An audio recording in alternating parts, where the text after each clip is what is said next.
அவர் கேட்டது, எனக்குள்ள மாற்றத்தை ஏற்படுத்து கடவுளே அப்படின்னு. இந்த இடத்துல தான் மனிதர்களுக்கும் மகான்களுக்கும் வேறுபாடு. ஒரு ஆத்மா மகாத்மா வர்றதுக்கான ஒரு சூத்திரம், ஒரு ஃபார்முலா என்ன அப்படின்னு கேட்டீங்கன்னா, மகான்கள், மகாத்மாக்கள் தனக்குள்ள பார்ப்பாங்க. சாதாரண மனிதர்கள் வெளிய பார்ப்பாங்க.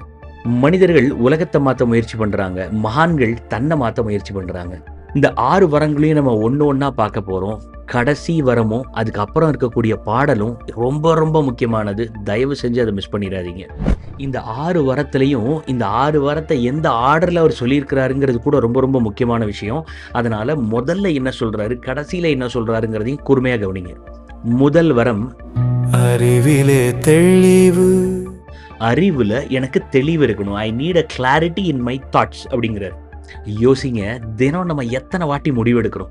காலையில எந்திரிச்சதுல இருந்து குளிக்க போகணுமா வேணாமா, தண்ணி குடிக்கணுமா, டீ குடிக்கணுமா, பாத்ரூம் போகணுமா, இல்ல இன்னும் கொஞ்ச நேரம் நான் பெட்லயே படுத்திருக்கணுமா, இப்படி காலையில எந்திரிச்ச நொடியிலிருந்து கடைசி நொடி வரைக்கும், இப்ப நான் சேனலை மாத்தணுமா, இல்ல இன்னொரு ரீல் பார்க்கணுமா, இல்ல நான் தூங்கணுமா, எல்லா விஷயமும் நம்ம மண்டைக்குள்ள ஒரு இன்டெலெக்சுவல் டிசிஷனா தான் இருக்குது. மனிதன் என்பவன்